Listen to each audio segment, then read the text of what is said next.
Welcome to the Sharpe Club. It is a little bit past 9 p.m. on the East Coast, but again, it's Monday. So Monday, I get to stay up late.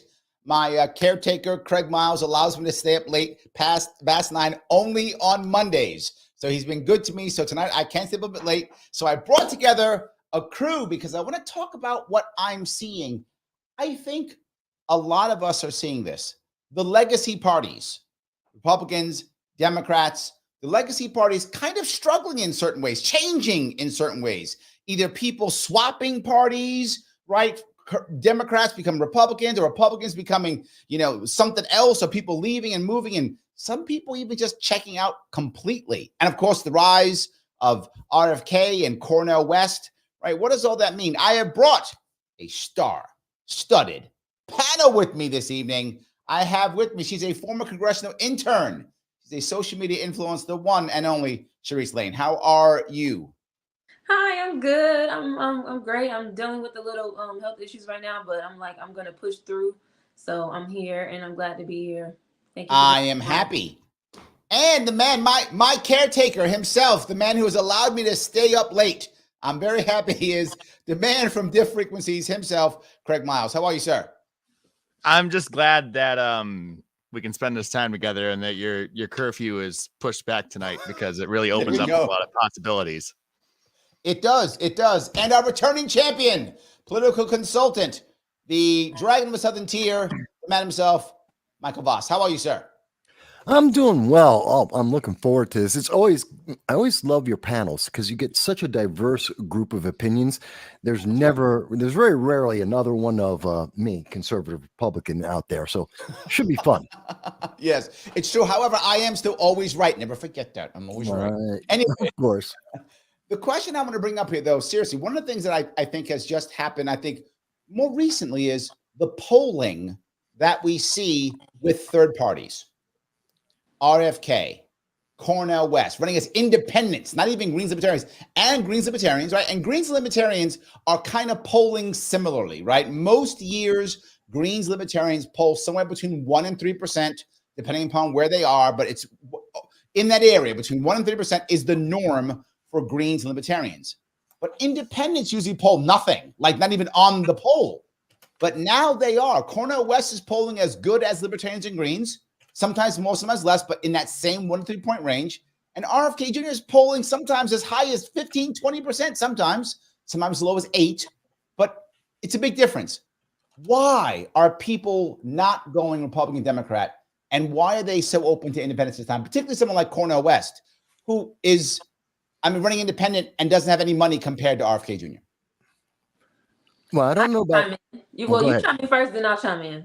Yeah, I was going to say... Ladies first. No, boss. Ladies first. Go. No problem. Okay, so as you guys know, I don't know if you know, but I'm a registered Republican. But I will say I think people are sick of the BS on both sides. It's become really polarized these days. And people are disgusting. They send, let's say that you are a Democrat. Republicans will send threats or call them out their name if they're a Democrat. Same thing with Democrats. If they face a Republican and they don't agree with them, they will do the same thing. And so I think that is very polarized these days. And I think that's why people are switching to the independent party or the Green Party. And also, I think that a lot of them don't feel that politicians in either parties are doing what needs to be done for them. So that's what I feel so far. And I think that's a lot of my counterparts feel as well. So, Mike, we got one of your people on the board. We got a Republican here. So, come on, tell them. You going to agree with her or not? It's so wonderful to have another Black Republican on with me. Almost never happens. It's like once a year. Really? Mm-hmm. Really? Yeah. Yes. They always like to try and make us seem like we're the only ones.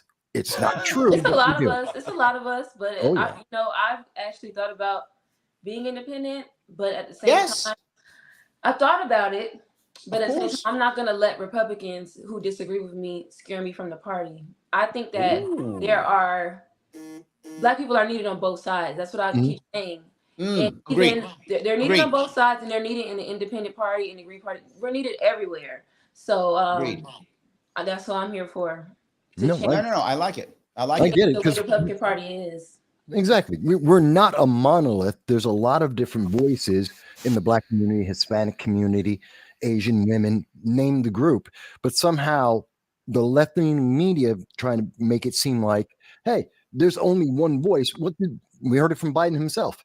Oh, you're not Black if you don't vote for Biden or Democrat, which is insane. Yeah, but Maj Touré, prominent Black libertarian out of Philadelphia, just posted about Rob Smith, right? Rob Smith, who was a gay, who still is gay and Black, but was a Republican, right? Gay Black Republican that has now left. And now he's independent. To your point, Charisse, he thought about leaving and he did leave. He took off and went independent. So I think this is exactly my point. We are watching people in the left and right, Democrats, Republicans, and you all know, it used to be, if you're Black, you're Democrat. That's it. There was that's all you are. That's not true at all anymore. In fact, more and more Black Americans are going towards Republican, and now Rob is even leaving and going independent. Well, I would say, before you continue, Michael, I'm sorry. I would say, I understand why he did it, but at the same time, I don't think we should let these lily white Republicans scare us out of the party either. I face dealing with lily white Republicans. I face being called the N-word because I said, and in my opinion, it's different from a lot of Black Republicans, that I stand for reparations for Black Americans. And I literally had this page, I think with 100,000, 200,000 followers, making a whole video on my tweets when I was talking about reparations and basically saying that Black people want to take over the Republican Party, and the only reason Black people are voting for Trump is because he gives them things. But I'm not going to let anyone scare me out of I have heard that party. too. I don't care what you call me. I've been called the N-word plenty of times. I'm not about to let anybody scare me. But I wish them the best. Well, I think there's a couple things in this because, one, yes, there are some people who, my experience has been that many of the Republicans who have a problem with Black Republicans tend to be, they don't trust. They think that you're infiltrating to help the Democratic Party because there's this mantra, this message from all the media saying, well, you're Black, so you're Democrat. That's and they're correct. those are usually low information people. But looking at the independent thing and why we're seeing it, it's because social media is losing the establishment. And that's really why we're seeing people leave the Democratic Party, leave the Republican Party, because establishment Democrats, establishment Republicans have failed. They have failed at everything that they have been trying to do. Look at, we're at what, $34.5 trillion. We're going to hit 35. We knew that last year when they made the deal that said, okay, we're going to go, and that's 7% inflation. Poor people get more poor. So we knew the establishment screwed us up. Now we see people going because. All right, hold on, Mike. I got to give Craig a couple seconds to say something. I got to get him to say something. I mean, and look, let me go to the man who I know is the absolute expert in Black Republicans, the man who knows every single thing about the Black Republicans in the world right now. The man himself, Craig Miles. Tell us about Black Republicans, Craig. Come on. I'm glad that you called out the black elephant in the room because I'm not going to hop in on this, right? But thank you for inviting me. No, I agree. No, I was going to hop in, but I didn't want to cut anyone off because, I'm not Black. I'm not a Republican. So who the hell am I to say anything about that? Now, what I will say though, is this all stems from collectivism, right? Okay. You're talking about unique Black voices, unique whatever voices. Like you said, it's not a monolith. It's 100% all of that. The fact that a Republican would think that a Black person coming to their party is trying to come there to spy on them as a Democrat is absolutely ridiculous. And they say that, like what Mike said is true. They do say that. 100%. I've never heard that before, and it blows my mind. And this is the problem with the collectivism, with the we, with this, with that. Things get done in your name that have absolutely nothing to do with you, and you have to you spend half your time defending yourself against all these other things that you supposedly are, when it's got nothing to do with you. Well, that's one of the reasons why you see so many Black conservatives, which is probably the better category, because we are in the Republican Party, we're in the Conservative Party, we're in the Libertarian Party, we're independent altogether. That's probably the better moniker. But I was just going somewhere with that. Sorry, hang on. Yeah, let me pop up something I want to bring up real fast. Joel says bait and switch.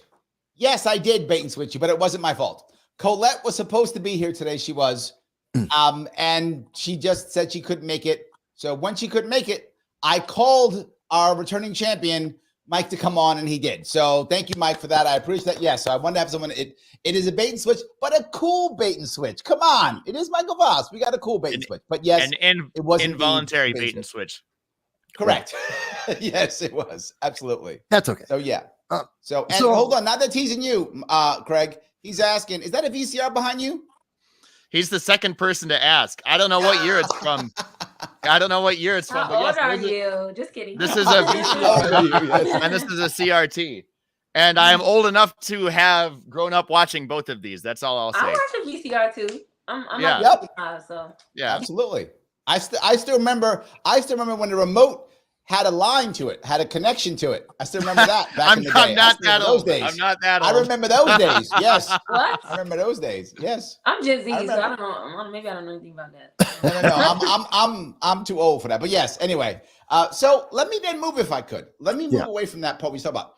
Now let's talk about people who are just, they're moving. People who are moving away from the Democratic Party, who are moving into the Republican Party. Right? Not moving out of the Republican Party, into it. And I think you're finding what's happening is men across the country are moving right. They're moving some of them moving towards libertarianism, if you see them being more entrepreneurial, some are going that route. But many of them are going the Republican route, not libertarian route. Some are going libertarian, but by percentage, far more of men are moving towards the Republican Party, and women are starting to move towards Democratic Party. You're seeing them move towards that. Some towards the green too. You are finding some, but you're finding a gender shift in the last, say, 5 years or so. And by the way, this shift is across the world, and it's most prominent for some reason, I don't know why, in Korea, South Korea. It is most prominent in South Korea, but it is the entire world. And in our country, we're seeing it in registrations in Democratic and Republican registrations. Male is up in the Republican Party, female is up in the Democratic Party by percentage. Well, this kind of goes back to what we were saying before about in terms of social media, in terms of the media targeting.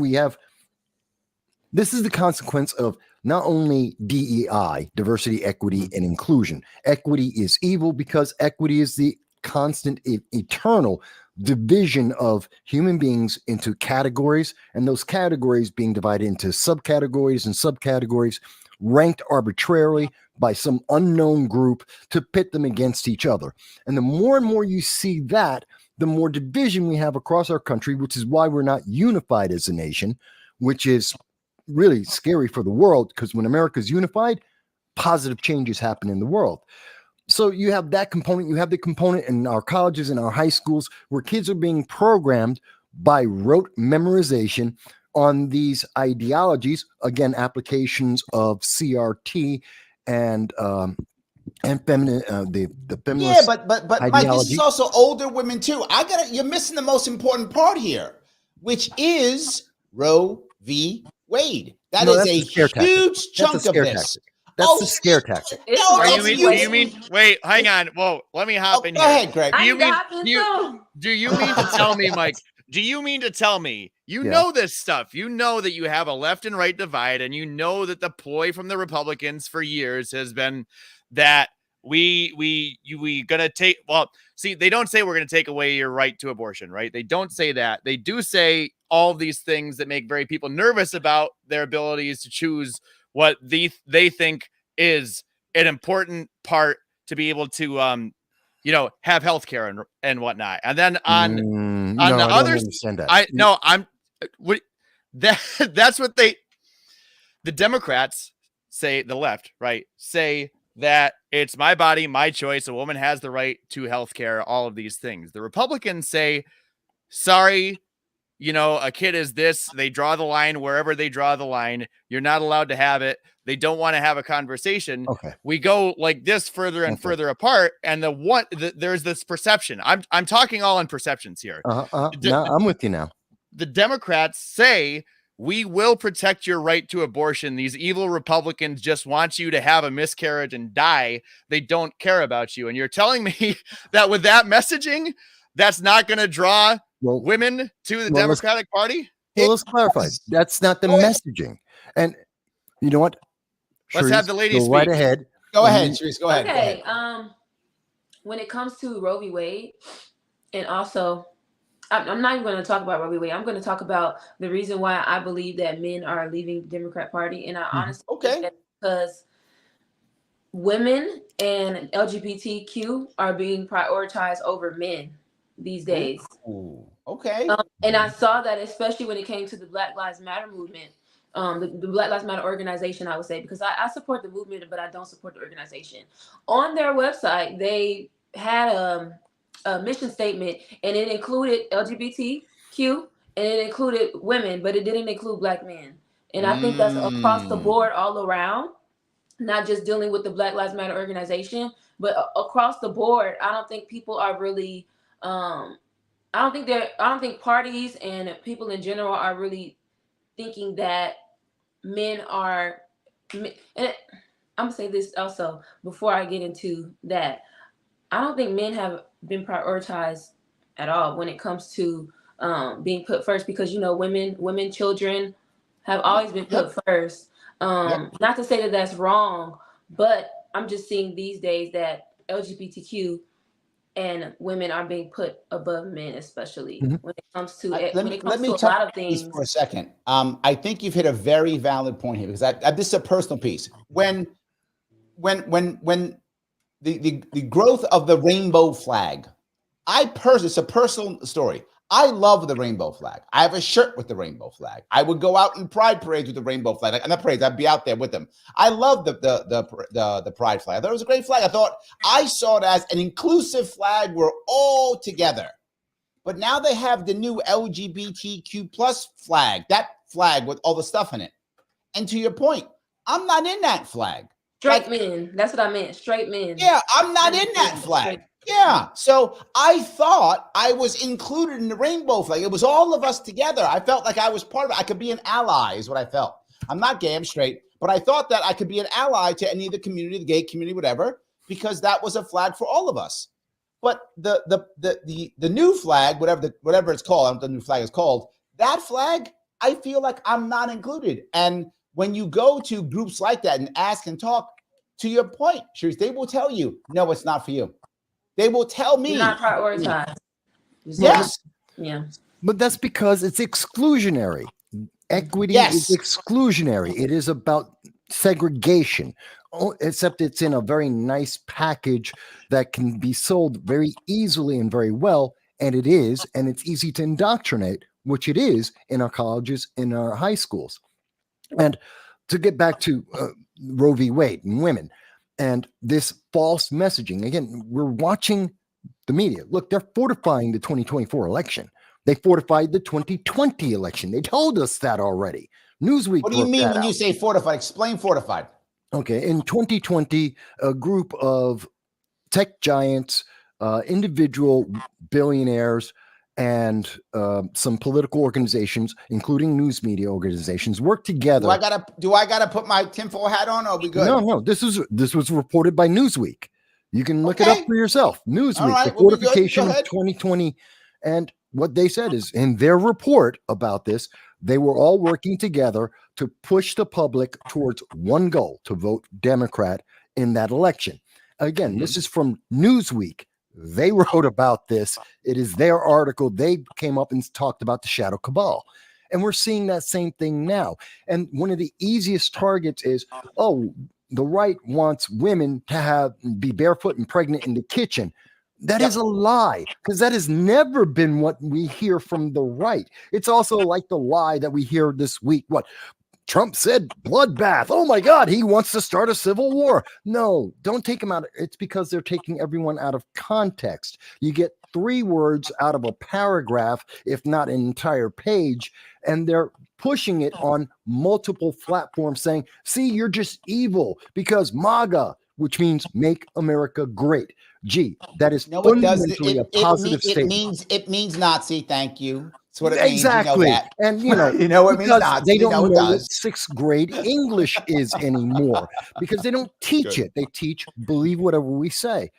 But So Kathy's these are going to the teach us to problems. read in 3rd grade, Mike. By 3rd Huh? grade, we'll all be able to read. Kathy's going to teach Kathy us. Hochul did say that. She did say she's finally going to teach. Actually, Eric Adams said he's finally going to teach phonics in school now. So that's a good thing, I God. guess. What They about haven't- ebonics, though? No, No, no. phonics. Get You it mean right. AAVE? You mean African American Vernacular English? That's exactly right. Say it right, What? Craig. Yes. That's the new AAVE name is what for it's it? called. And Yes, that's that not is something correct. that you learn. It's just something that you, AAVE. that Say you it right, are. Craig. Come on now. Say it right. That's it. Say it right. Let me grab my audience for a second, if I could. Sure. If you are watching this and liking this, do me a favor, click that like button. It does matter. Every time you click the button of like, it gets me past the Al Gore rhythm. I need to get past that. So if you do it, if you click that button, I will get past it. If you don't, that means by default you hate me. That is how I'm taking it. So please click that button. It does matter. If you are watching this on Twitter, please retweet this now or repost it or re-exit, whatever is the thing. If you want to support the show, you can always super chat. You can super chat on, if you're watching on Larry Sharpe YouTube, if you want to. You can even do the coolest thing of them all and become a member on YouTube if you want to. Click that join button, become a member. It's $49 per month. I can spend more time doing this and less time doing work. I don't want to do that. I want to do this instead. So you gotta put that out so I can put more and more stuff out. But no matter what you do, please follow these 3 very cool people who are giving me a chunk of their evening, if you would. You can follow Michael on Rumble at no sound bites allowed. You can follow Charisse and you can follow Craig both on Twitter at Charisse J Lane and Craig on Diff Frequencies. Those links are all in the chat. I'm sorry, in the show descriptions. You can check them all out either way. So I want to go back to what we were talking about. If I can grab a couple of comments. I got some people commenting here. If I could grab a couple of them. Some a little bit off, but if I can grab this. The Lunatic Libertarian says, RFK Jr. and Cornel West are both clowns. Yeah. Well, they're clowns who are taking up about 10 to 20% of the polling. So those are some pretty popular, talented clowns. They may affect the election. I mean, I think shouldn't we be concerned about these clowns? They're definitely going to affect the election.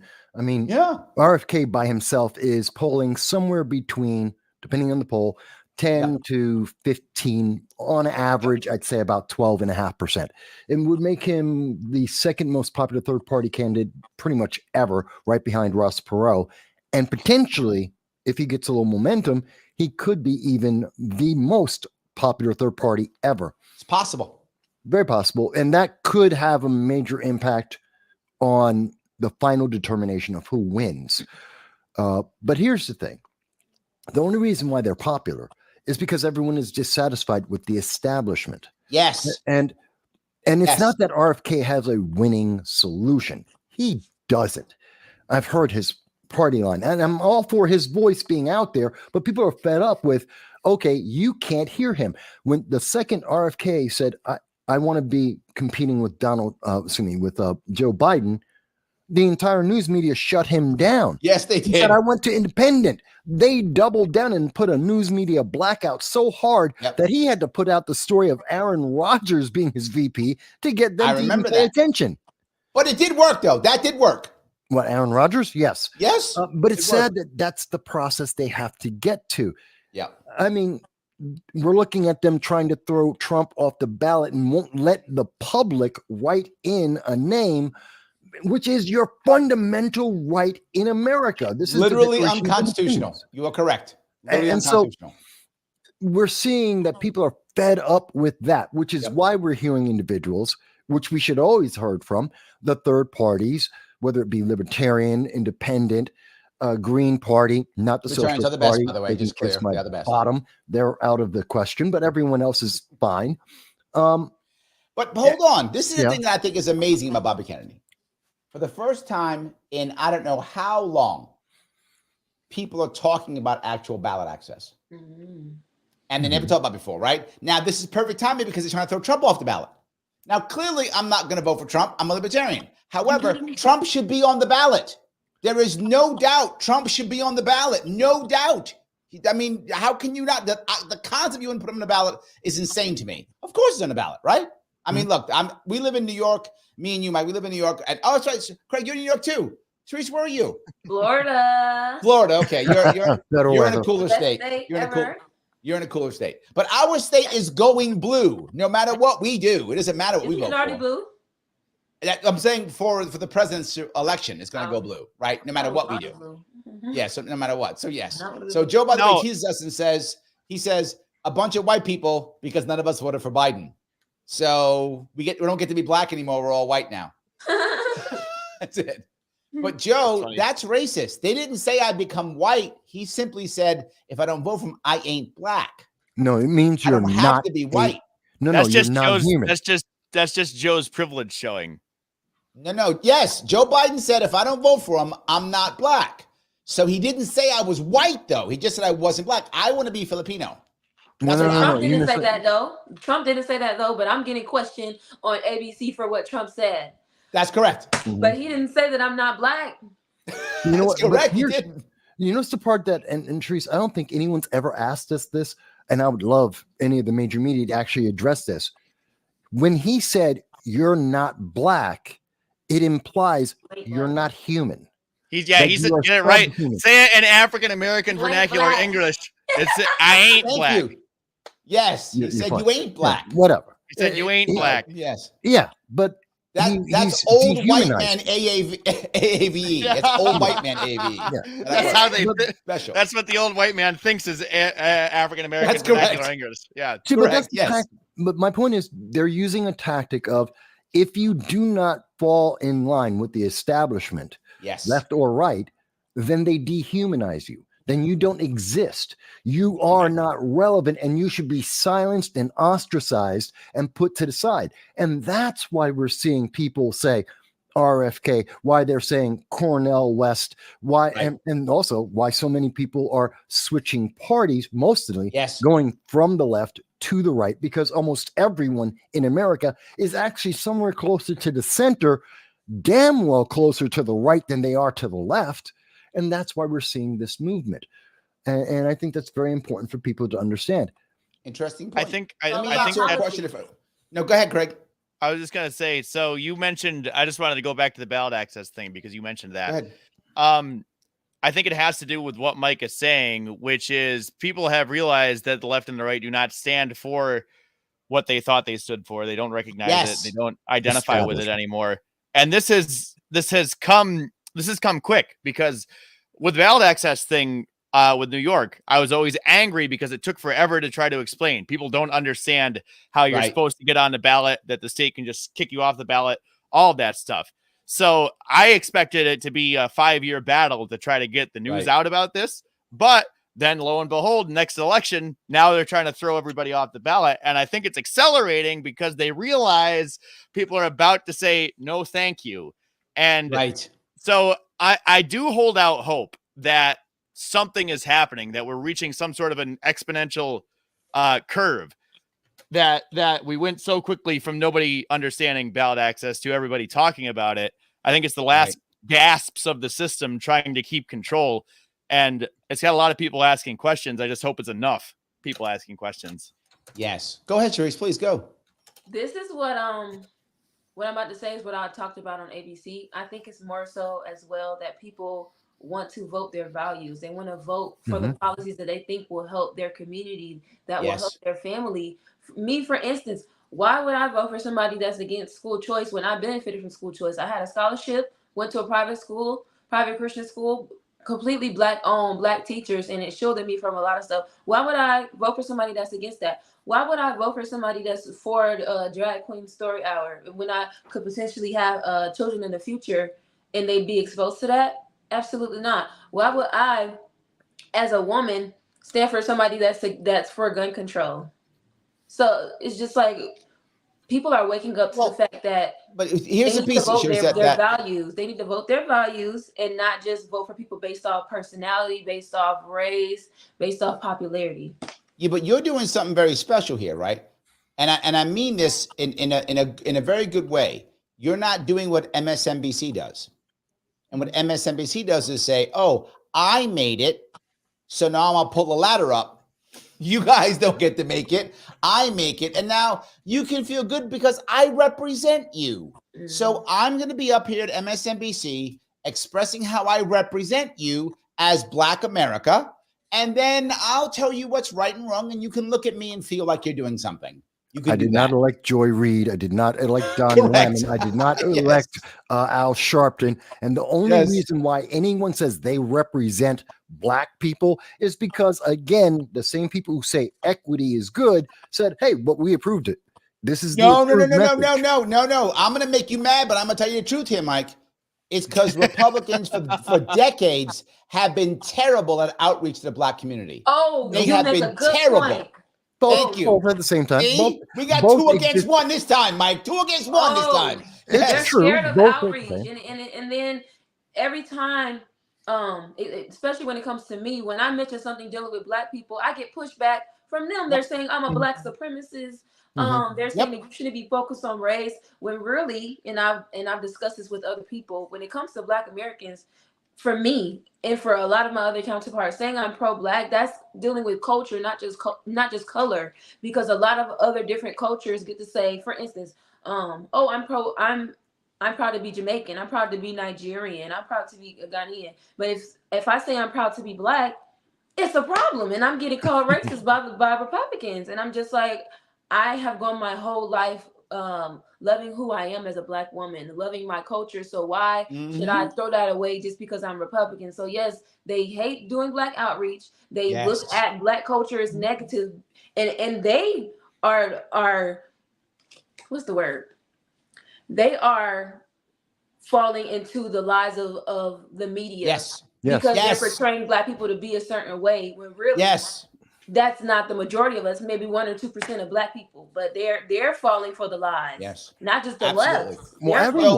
So the left puts out a terrible example of how to reach out to Black people, and the right puts out no example. And that is why they go to the left versus the right. But to be fair, I think your earlier point, Mike, the point you brought up earlier was the idea of the mainstream media failing. Now there are so many niche genres of media that's actually one of the best outreaches that Republican Party, the Conservative Party, that people on the right can make, they can make a better outreach to the Black community because they're using non-traditional media. And I think that is working. Yes, and that's what this program does. That's what I've done. That's what each of us have done here, is because we have, hang on. No, but the point I'm going to bring up right now is you just said, if you look at this show, and that's a part of my show I'm very happy about. If you look at my show, I'm a libertarian show in theory because I'm a blatant libertarian, obviously. But you look at my show, I have a lot of diversity on this show. A lot of people who are women, a lot of people who are people of color, a lot of people who are not libertarians, people who are Democrats, Republicans, everything, communists, they're all on the show, right? So I do a lot of outreach for everybody. So I do think that's true. So, Craig, I don't know. What do you see in this? What do you see? So I see, I see that we have a lot of opportunities, and I see that people jump on, they see something new and shiny, right? They're like, I've been lost. I've realized my party's left me. I realized that it doesn't feel right. And then they find whatever it is. They find an alternative party. They find the libertarians, the Greens, independents. They find this new way of thinking, and they fall into the rabbit hole. And then ideologically, they get it. But taking the action and doing the thing is a whole nother ask, a whole nother step. And then getting involved and trying to espouse it themselves is a whole nother thing. So I do think a lot of people wake up, but I think we still have a long way to go as far as people actually having the courage to go out and vote for someone other than Joe Biden or other than Donald Trump, because their friends are going to blame them too, no matter what. Yeah. I still get blamed. Go ahead. I still get blamed for Donald Trump the first time around. People are like, you voted a third party. You voted a third party. It's your fault he's elected. It's like, no, I voted. I voted for none of this, actually. Yes, absolutely. Well, Charisse, you have some fans. Instant Defense says, Charrise Lane, you look so good. You have a fan. Look at you. There and we I'm go. not feeling well at all, guys. But I'm like, I'm gonna push through. I appreciate it. We're happy to have you. Absolutely. And then picked out my hair. I appreciate it. Thanks. Thank you so much. Mike is a fan too. Mike is always welcome. Absolutely. And now someone's messing with you, Craig. It's Dennis. He goes, from what year is Craig CRT? Cathode ray tube. What do you know what year that's from? I'm gonna guess it's 1998 or 2000 or something like that. There we go. Absolutely. Yeah. Dave says the current political climate is definitely hurting the duopoly. People want something different. They look at Trump and Biden and think, is this the best we have? That's what they're looking at, RFK, etc. I think it's a combo. I think the timing is right for RFK to make some impact, for libertarians to make impact, Greens to make impact. The time is right. And the impact, I don't think will be victory. I mean, there is a chance, right? Everyone's talking about the idea of a contested election going into Congress. They're talking about that. So I think there is a chance of it, but I think the chance is very small. But I do think the odds of impact are very high. I think third parties are going to affect some of the outcomes of the states. Like you're going to see that the state was affected by the combination of all the third parties. You are shaking your head no vigorously, Mike. What did I say wrong? Do. Oh, go ahead, Charlie. Good. I hope they do. That's all I have to say. I hope they do. Me too. We need some shaking. Again, I am a Republican, but we need something to shake. Okay, so I hope so. I'm with you. I hope a bunch of swing states are literally affected by the independent candidates. Yes, I do hope so. My concern, though, is that that's going to happen, and then we're going to see the backlash, right? Then we're going to see the ballot access is going to get tighter. All of a sudden, you know, someone's a Russian colluder or something, and we have to watch. You laugh, but like that, they'll say, well, now on Facebook, if you're a third-party candidate, it's been proven that this guy was a Russian asset. So now if you're a third-party candidate, you're not allowed to run. And all of these I'm not even joking. This happens. Like this has already happened. You remember in your campaign, Larry, in 2018, Facebook killed it. You would get literally hundreds of thousands of likes on posts. And then Donald Trump won. And well, Trump had won before that. But the point is that all of the backlash from that hadn't hit yet when you were running the first time. And then Zuckerberg went to the Senate and he removed it. He removed my page a week before Election Day. That's correct. Did you get it back? back? My entire page.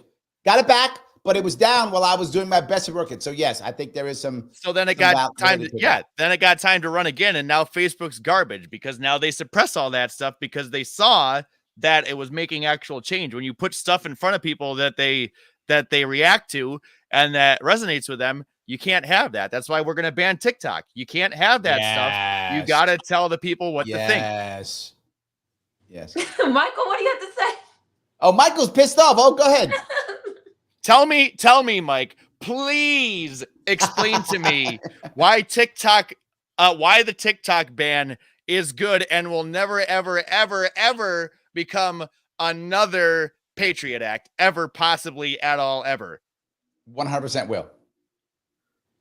Oh, you're muted, Mike. We don't have a mic. Mike. All right, so while he's doing that, let me grab a super chat. Do it in American Sign Language. He says, I have a mix of liberal, conservative, libertarian, and populist views. Should a candidate with the same ideas run third party or indie or co-op one of the two parties to try to do some good? And my answer to that as a general rule is no. And here are my two examples of that. One of the examples is actually Bernie Sanders.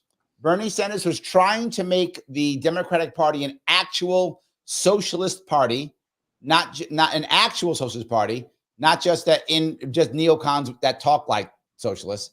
And he couldn't do it. In fact, they shunned him. They destroyed him. They pushed him away. Now he's a sellout. And if you go to the right side, you look at Justin Amash. Justin Amash started the Liberty Caucus, tried to make the Republican Party more libertarian. He couldn't do it. He actually left the Republican Party. I think it cannot be done. I wish it could be done. And I'll give you the best example I can, which is recently.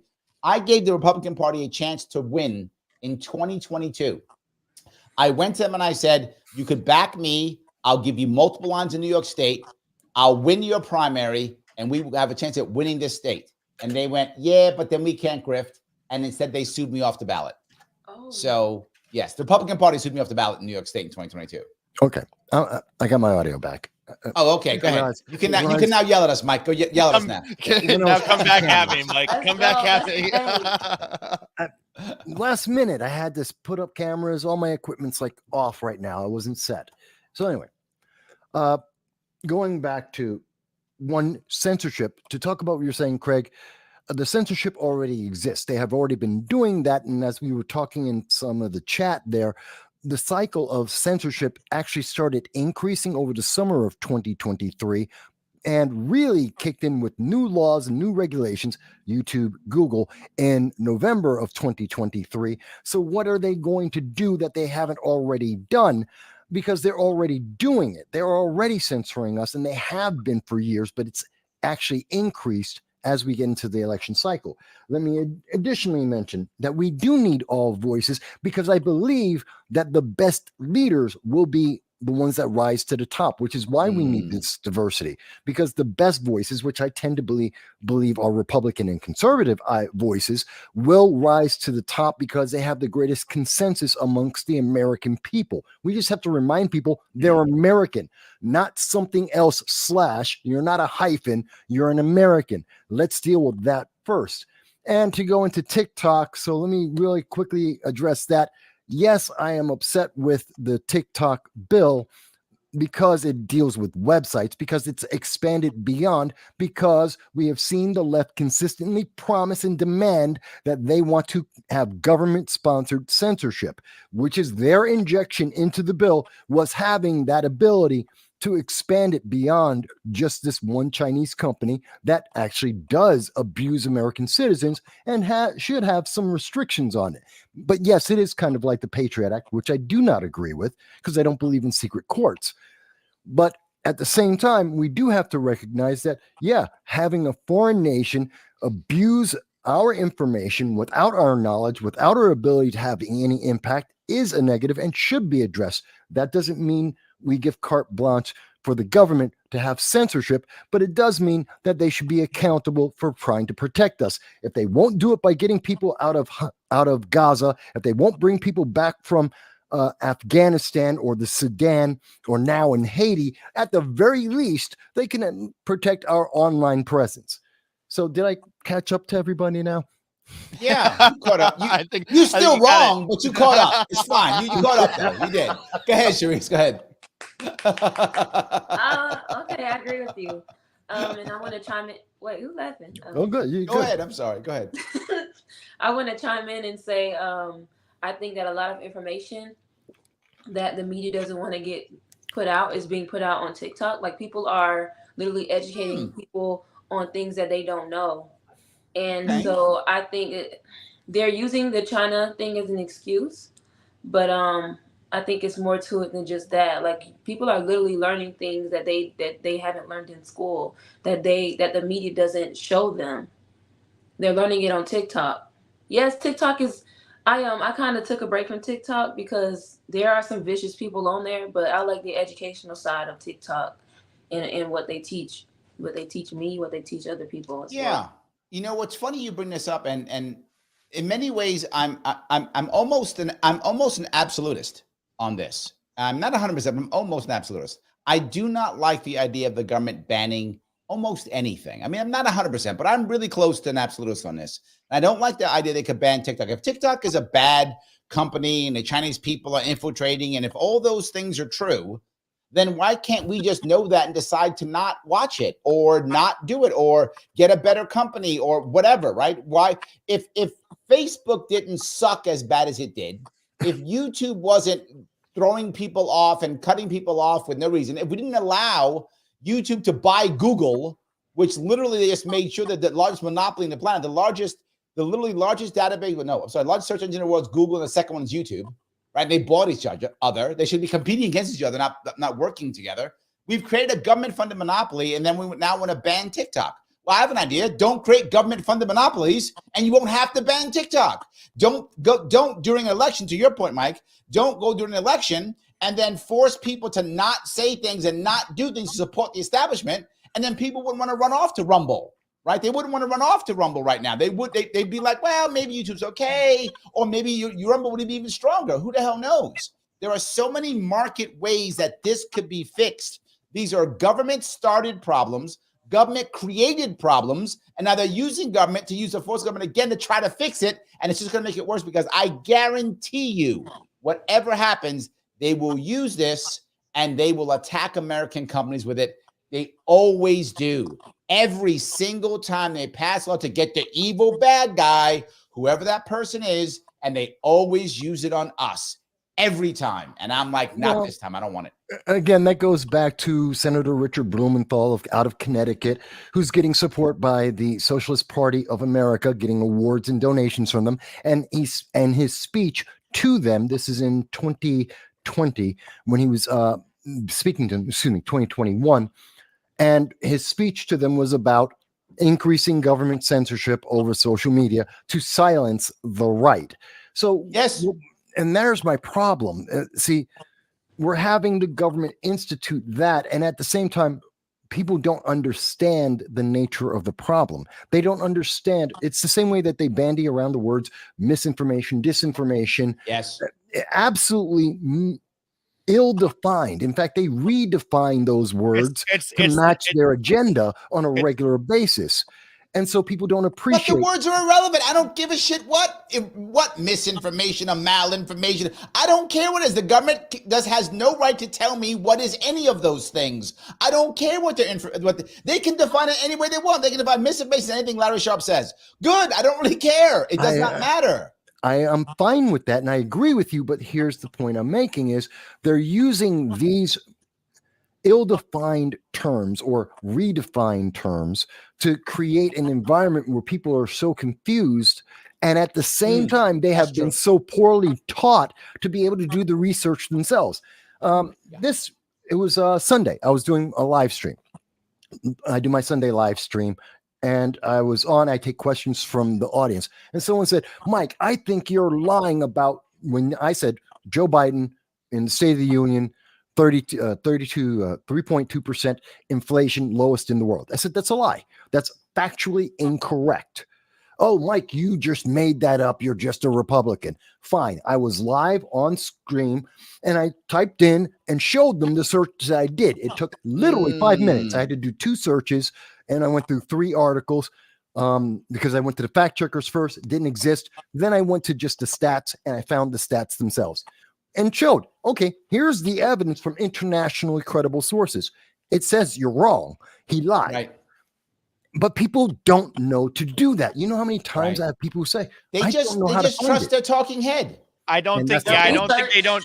People know how to Google. People just don't want to. People don't. Thank you, Craig. Okay, better point. People don't want to. They don't. People don't want to. They might learn something. They hate that. They don't want to learn something. No, I'm entirely serious. They don't want to learn they're wrong. They don't want to learn they're wrong. Yes. That's a good point. I agree. I agree because they might be right, but they're not going to try. They're not going to try to figure out whether they're right or wrong. And this brings me to you had a panel a few weeks ago, Larry. I don't remember the name of the guy, but he was a socialist and he was talking about, well, he didn't bring it up. Dan from the internet. Okay, Dan from the internet. Oh, Oh God. I'm about to talk about your listeners, Dan, which I know you don't like because Larry pointed out that they were all saying that lockdowns didn't happen. Remember that. And I am like, I don't know about that. I remember them. I kind of remember some, and then they said semantics, right? They said, well, they didn't lock you in the house. And I said, okay, okay. I still disagree. So I did what Mike did, and I went and I looked because I'm like, okay, maybe they didn't lock people in their houses, but what did they do? In my county, there was a guy, he was a teacher at a school, high school, and there was all of a sudden a COVID outbreak at this high school. And then the county sheriff and the county executive targeted this man, said, this is the man that did it. He's the one that spread it all over. He didn't follow the rules. He didn't contact trace. He didn't tell us where he went. He didn't all this stuff. He didn't quarantine. And okay, they didn't lock him in the house, but they're talking about all this in the paper, in the Utica paper. They're lambasting this guy. And none of this is scientifically proven. You No. don't know where that stuff came from because all those 130 people or whatever could have gone to Walmart and caught it. The other, you don't know that this guy did it. You know absolutely nothing. And the county executive even said in the story, he says, we're looking at what legal action we can take. Wow. So how can we wreck this guy? So they didn't lock him in his house, no, but they're ready to lock him in the county jail. So is that any better? No, I'm with you. But I remember that they were all like, and he was teasing me, he's like, Larry, that's not all. And I found like 5 more. There were like 6 people who all said, never happened, never happened, never happened. And this is my point. Afterwards, they were like, well, they didn't physically lock you in your house. Yeah, but you couldn't go anywhere. They shut down every store. They shut down every church. They shut down every park. So yes, could I walk outside? Yes, but I couldn't go anywhere. But I could walk outside my house. I think that's true. Let me unless you have a quick super chat if I could. Hold on. This is the Lunatic Libertarian. Thank you for the 1999. I appreciate it. Traitors to the gallows. He is not playing games. Take back our county sheriff's office and territory. Repeal everything back to the Constitution. Deal with rebuilding everything from the ground up. Stop participating. No system to ruin my life. Now, the point I like about this is he is talking about the county sheriffs and police forces. Police forces are voluntary. Sheriffs are mandatory. Police forces are voluntary. And if we could change the way we enforce things, I think it would change. What do you mean mean by that, Larry? If we went back to the Constitution, what I mean is, yes, sheriffs are elected. Police forces are not. Right? And that's the difference. And sheriffs do have a constitutional ability to defy the government. Cops do not. Right? Cops must follow the government. Cops must enforce the law. Cops are not elected. Sheriffs are elected. And a sheriff can say, I will not enforce a law. And that's constitutional because the sheriff is elected. So a sheriff can do that and often does not. But if we had more of that, I think it will be better. I'm not going to go with the gallows thing, lunatic libertarian. I'm not going there. I'm going to get myself in trouble. I'm not going there. You may be right, but I'm not going there. All I'm saying is I'm going to go with the sheriff part. I think that if we went back to the Constitution, while the Constitution is not perfect, it is a wonderful piece of government. And at the moment, I can't see a better one. It's the best that's ever been created. But I cannot see a better one, is all I'm saying. If we went back to that, we'd be in a much better situation for sure. There's no other country like the United States. Exactly. We have our problems, but I wouldn't want to live anywhere else. I have lived in other places, and I know Larry, you have as well. Exactly. Yes, I have. And there's a lot of people who say they have a great piece of paper that sounds fantastic. The old Soviet Union's declaration, their constitution, looked wonderful. Oh, yeah. Then they actualized it. And then you saw the difference. We are the only nation that has the freedoms from birth, and we actively support that. Are we perfect? Absolutely not. But there is no other nation in the history of mankind that is at the same pinnacle that we are, that has uplifted as many people as we have, taken them out of poverty, improved the quality of life, and improved the technology to stabilize the global society. No other nation has done that, only America. So when people want to tell me I hate America, oh, we need to change everything, get rid of the Constitution and go to the UN's human rights ideas, you know what? Show me another nation that's ready to take the place of America. There isn't one. If the light of freedom of America goes out, then the entire world falls into a chasm because that's where the next level is. There is no one else to replace us. This is the point I want to bring up that many people don't understand. Sorry. People tell me, no, it's good. People tell me all the time, I say things Mike said, sorry, I'm being a Republican. I love my country. I love my country. Yeah, hell yeah. I'm not mad at you, of course. No, but the thing I want to bring up here is a lot of people say things like, well, Larry, all democracies are the same. Democracies don't warn each other. Let me tell you something people don't know. Nazi Germany was a democracy. Imperial Japan was a democracy. Fascist Italy was a democracy. They were democracies with bad ideas, with flawed democracies that created, remember, in Japan, Italy, and Germany, there was no military coup. everyone was put into place without a coup. It was done through the system. They were all selected, right? Everybody who ran these countries was selected through the systems of their democracies and their constitutions. That is how Hitler came to power. That's how Mussolini came to power. That's how Tojo came to power. All of them through the system. So us having our piece of paper, that matters a lot. That matters a lot. Go ahead, Charisse. Go ahead. I would say concerning other countries and concerning America, the only thing I think that other countries have above us is, don't laugh, okay, when I say this, their food, because I've been hearing stories of people going to other countries, and they've been all of this different stuff. It's off topic, but like they've been all of this different stuff when it comes to food. But America they're literally killing us. So Craig's a farmer. Craig is a farmer. He will tell you. Go ahead, Craig. Yeah. This is his world. He's a farmer. He'll tell you. I'm gonna hop in here. Yes, give us your point of view.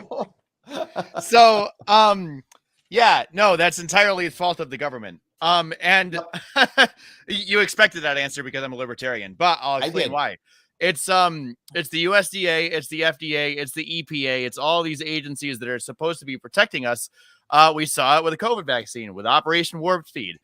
Take anything that you know that any government agency has ever done to rush something through, to ignore the rules that they're supposed to be using to keep us safe.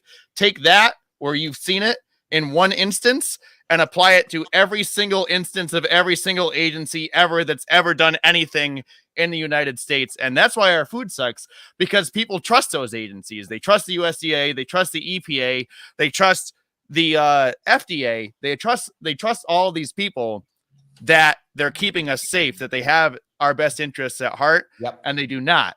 They work for the corporations. Literally, they work for the corporations, and then they retire from the corporation, and now all of a sudden they're the director of the FCC or of the USDA or vice versa. And it's literally the same exact people making all of these exceptions to these rules that everybody else has to follow. So if you want to grow organic beets and you want to sell them to people because they help your gut and they make, urinary tract infection, all this stuff, you can't, because you didn't get the organic stamp, or you're not inspected. So if you sell too many of them, then, somebody's going to come around and say, nice beets you got there. Be a shame if someone threw them in the garbage, because they might give someone salmonella.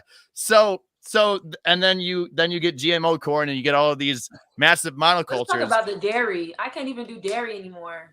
Yes. I'm upset about it. And do you know why that is? That's because, well, this is my suspicion. It's because of, the homogenization. If you don't homogenize, right? If you don't homogenize the milk, then the fat cells are, it works better with your body. I don't understand all of it. No. But yes, raw milk works actually better for people who are lactose intolerant. Raw milk actually works better. But I would say that these people only care about money, because even me, last fall, I was dealing with every day I was feeling like a sharp pain in my lower abdomen. I had a whole bunch of doctor's appointments. They could not figure out what it was. And so I said, I'm gonna stay off dairy for a month, see what happens. Pain went away instantly. So how do I figure that out? But you guys don't. You guys really don't care. Well, no, they don't. They want to prescribe you something. They want to give you a pill. They're like, whatever. Well, and if that doesn't work, they'll give you 2 more pills. And if that doesn't work, that's even better. It's literally the same thing as the government creating the problem, right? Without banning all of these things. And people say, well, I'm going to do this. Then they create another problem. Like I said, copy and paste. That's all. It's really easy to understand how the government messes up, because it's the same way every single time. And with everything. Let's put in clarification or a caveat into what you're saying there. I don't think you have to clarify. I'm willing to say this is forever and always. No, actually, we have to, because what you're actually talking about is the establishment and the establishment power base, which is what people are rebelling about. That's what we're talking about here. I didn't say people didn't like it. I didn't say people didn't like it. There's a very big difference between what we see in the rank and file, and I see this in. I've been doing this 18 years, covered I don't know how many elections now at local, state, and federal levels. You've probably seen this as well, Larry. there is a massive difference between the rank and file voter 100%. and their ideology and 100%. what we're seeing from the so-called leadership of each and every party. I don't care if they are third parties or mainstream. They're very different than what the rank and file people are talking about. And I think that disconnect is where we see the corruption get to seep in, which everyone is now trying to rebel against. And lunatic libertarian, false sense of security is what. Hold on, I'll do the super chat. Super chat is false sense of security. Security is what blinds the uninformed. Conspiracies are real. I think it's a very valid point. And what he says is, okay, right? What he's saying is, to your point, Craig, we have an FDA. So now we're safe. But in reality, we're not. But it is a false sense of security. So they don't bother to get informed. They don't have to. They're blind now. Who cares? Because I have an FDA or I have a TSA. So now I'm safe. You don't believe it, Mike? A lot of people believe that. I think he's right. A lot of people buy this. No, because you're taking the correct premise and you're extending it to an illogical outcome. You're going in the wrong direction with it. Let me explain. Yes, please do. Okay, hold on. I'm going to give you a stat. TSA. The TSA has committed more felonies than it has stopped. Absolutely. I'm not joking. That is literally a fact. They have committed more felonies, so we are actually physically less safe with the TSA than we were before the TSA. That's not exactly true, but I understand the logic you're going on. So let's go through this, okay? Because you're mixing concepts. No, you're mixing concepts and you're taking them to an outcome that isn't necessarily correct. Okay, let me do FDA. FDA. Can I answer? Hold on, I want to do FDA now. We're going to get the same response. Hold on. FDA now. The FDA, there is literally a secondary market next to the FDA, and that is natural stores and health food stores and natural food stores. The vast majority of those products are not checked by the FDA. They're third party, somehow checked third party. The healthiest people we know shop in those stores. Where are all the deaths from all the natural and health food stores? None. You can't find one of them. Now you look at the FDA has slaughtered, maimed, and killed literally millions of Americans, and 80% of all addicts came from originally an FDA-approved opioid. The FDA is murdering, killing, and addicting people far more than anything else. Without the FDA, we'd have less dead people because you know why? We'd have cannabis products. Okay. So you're mixing concepts and you're taking them to extremes that are not correct. Let me try and respond now. Okay. Because you're giving me several things here. Okay. First of all, let's understand that a lot of the messaging that we are hearing from individuals, as an example, Kathy Hochul in New York, whether it's about guns or whether it's the subway, we're hearing them promise us safety, safety, safety. And I have a problem when we hear this from anyone. This is the argument of gun control. This is what we're talking about with the TSA. If you just comply, you will be safe. Now, there is a certain level where that could be somewhat true. On a low level, it's not going to make everyone safe. It's never going to hit the targets that they have promised us. We know this because we have seen for 50 years, they have made the same promise and they have always failed at it. Gun control that is being offered by people like Representative Sheila Jackson Lee or Governor Kathy Hochul or the disgraced Governor Andrew Cuomo before him. Guess what? They all failed. We are not seeing differences in those numbers. I haven't heard you disagree yet, Mike. That's what I'm saying. I'm like, can you disagree? I'm not Where's done the disagree part? Then you went on because that's correct, but then you mix it in. Now you're saying, well, because the TSA is having limited success in getting some of the lower level problems, some of the violations. I'm carrying a pen onto a plane and they got to take care of that. Okay. Yeah. Okay, fine. They're doing that because someone's terrified that they're going to get through a door with a pen and won't let the pilot have a gun or anyone else. Fine, whatever. But the higher level problems that you're alleging, that you're attaching to that, don't really exist in that manner. I'm trying to catch up. You gave me a lot of stuff, so please. I did throw a lot at you. I did. You did. Okay, so I did. I'm trying to cover all of this and try Let me grab what Brian says. Brian says government agencies are full of experts, but the ATF experts, showing how dangerous guns are, couldn't remove the slide from a Glock for over a minute, recorded live. That's true. Yes. And we've had experts like Representative Sheila Jackson Lee, who says that an M16 weighs as much as 5 packing cartons and fires a 50 caliber round, because she's a moron. She has no idea what she's talking about. So I still haven't heard you disagree, Mike. Please tell me why these agencies are good, please. Because, well, if we allow them, he said, "Well, no, I'm trying to make sure I'm answering this, because again, you guys are throwing a lot at me and I'm getting double teamed here. So, and that's fine. We're listening. We are. That's fine. I double teaming now. But the thing is, me and Craig are double team. It's true. We are. We're purposely double teaming. Both libertarians we're throwing punches at them. We are. Both libertarians throwing punches at them. We are. It's true. I am trying to absorb all of it and to respond to it. If we are blindly following if we're following these directives, then of course there will be the abuse. That's where the abuse comes in at. Yes. These organizations at the least level, now not all of them. I don't think we need the ATF. I don't agree with the Department of Education. We don't need any of those. I do think the FDA does serve a purpose. I do believe that when we watch the drug testing, that's FDA as well. Hold on. But let me touch that piece, right? I actually don't mind the FDA existing. I don't. I'm okay with it existing. My problem is it's a monopoly. That is my problem. My problem isn't that we have security or safety. My problem is always that government has monopoly on security and or safety. So we're talking about, then you're talking about establishment abuse. And that's where I'm trying to get to. You're talking about the abuse of the establishment being the only voice in there and telling people to comply. And that's where the problem is. If we have the competition, fantastic. If we restrict, well, here's the first part of that.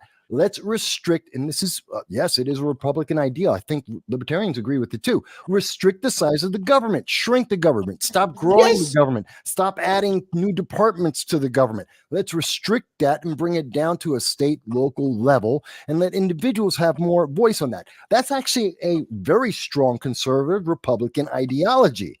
And that's what I'm trying to get to in this. Yes, this can work on a local level. Put it in the government's hands where it's now macro level and it doesn't pay attention to the little details and it's more susceptible to corruption. Then you have the problem. That's what I'm trying to explain there. But in the way that you guys were putting out your bullet points, you were blowing past that. You're just saying, okay, this could never possibly work. It's just always abusive. It is libertarian. Not on a local level when we can pay attention to the details. Grace is on your side. She literally says, on Team Voss here. Hurry up, Voss, and win this, please. I don't think he won.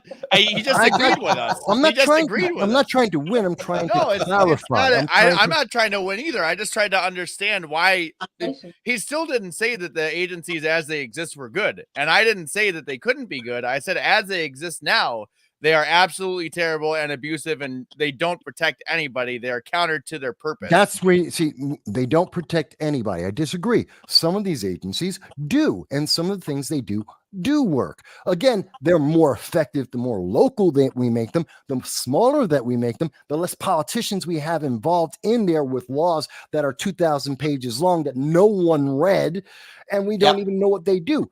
Yeah, there's a difference in terms of scale and application. The concept isn't necessarily bad. And there's where we hear Republican voices come in. We hear this from conservatives. We hear this from libertarians. If we shrink the government, if we stop wasting money, wasting personnel, the biggest increase in most of the government has been middle management passing paperwork back and forth. There's a problem. Sorry, he's eating right now. Mike has bad nieces mad. He's like, I'm not okay with the FDA existing. He's hardcore than me. He's like, give rid of the FDA, period. Okay. But I would ask a question. It's a serious question. And I go back to the idea of what if there was no FDA? You're saying the FDA does good things. What does it do well that a private Limited. organization couldn't do as well, if not better? What does it do well that 2 or 3 organizations couldn't do better? What does it do? I don't see anything that it does. I'm not saying that they necessarily can't do that. I'm saying let's bring it to the local level. And you want the FDA in your state, make it a state FDA. I think Mike just you're saying allow for a state FDA versus a national FDA. Yeah. I think Mike just didn't like. Then we could have 50 FDAs, and then some states would be reciprocity. You'd go back and forth. They almost be like driver's licenses. Some states would be better. That's not bad. I might take that. I don't want an FDA, but I might take that. Charisse, back me up here. Do you see where I'm going with this? Yes. Even when it comes to Roe v. Wade, they didn't ban abortion nationally. They returned the rights back to the states and allowed the states to determine if abortion should be legal or not. So I see what you're saying. I think Mike just got angry when we said it didn't help anybody. I think that's what it seems like. It seems like this whole discussion has been around that. So yes, it did help 3 people. I will concede that, and most of them owned drug companies. But I don't believe in macro government or macro governmental styles, because they are basically the same thing as the socialist ideas. They destroy the society and the fabric of society and the things that unify us. What we need is a unification of our purpose and our identity and our goals. And the more that we have that, as we have had that in the 70s, in the 50s, in the 30s, we've had that for most of the existence of the United States. And that's when we have prospered as a nation and as a world. You're right. Well, the lunatic libertarian says, has Michael seen local school board meetings ignoring their constituents? I don't give local government that much credit. Well, let me defend that in a way, if I could. There is a piece here. What most people don't know is most local governments now, because of federal funds, actually have very limited power because the federal government controls them because of the money they're giving. Example, I know in New York State, I think the federal government gives about $7 billion to New York State for education. So if you don't do what the federal government says, you don't get the money. And not just that, when it comes to many local school boards, again, I know New York State, they have basically unfunded mandates, which means the state says, you must do this, but we're going to give you no money. So now they have to do what the state says, or they're not in code, right? So they get fired. They have to do it. So they must do it, and there's the money left. So local school board meetings, they get yelled at all day long, but they have no actual power. The state and federal governments control them. We have to, this is to Mike's point, we have to make it to where it is local, where there aren't those state and federal strings. When those strings go away, now it does work. And that was actually my plan when I ran for governor. I was removing the strings, making own. What my plan when I was running for governor was no federal funds. We just don't take them. And the state level, the money follows the kid. So wherever the kid is, you get the money. There's no strings attached. So now local school boards would have actual power. So I think you are correct, lunatic libertarian, but that's a systemic issue, if that makes any sense. And that's because of federal and state mandates. Charisse, go ahead, please. You need to move. I need to move. I know. Florida's better. Move. Sorry, you all need to move. And people. Charisse, I'm going to tell you why we can't move. I'm going to tell you why we shouldn't. The reason why we shouldn't is this is the front line. Me and Mike are both Marines, and we're sitting here fighting on the front line. What happens in New York comes to the rest of the country eventually. It just takes time. 1 year, 10 years, 20 years. It's coming to you. It's how it works. I hope not. I want to. In fact, you're in Florida. Half my population goes to you. Yeah, you can't. Can I get married first and have kids before all this start happening? Wait, let it be in their generation. No, you want to fix it now. Otherwise, let it be in your kids' generation. Fix it now, because it only gets worse, because states go from blue to purple, and then assuming they go from red to purple to blue, as people run from the blue states because everything has failed there, and then they come in. That's why we see New York, California leading 1 and number 2 of exodus of all the population, because the democratic progressive policies fail always, every single time, and they go to where there's success, which happens to be in red conservative states. And they screw them up with their old ideas because they still want the same free stuff and they still want the same government control and corrupt the entire nation in doing that. So you have to deal with it at the root to try and fix it. To answer Lunatic Libertarian about the school boards, I used to go, and when I was in the southern tier of New York, I would go to the school board meetings. I have made arguments about that.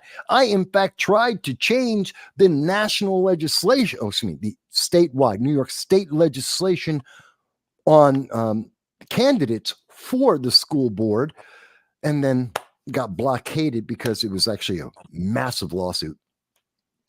Long story on that. But it's the school boards are fine if we hold them accountable, just like we should with every other politician. If we ask them the questions that are important, not will you do something, but will you do something that is effective, that is efficient, something that is actually going to be beneficial, regardless of whether the federal government says it. And this is the example why we don't need federal government.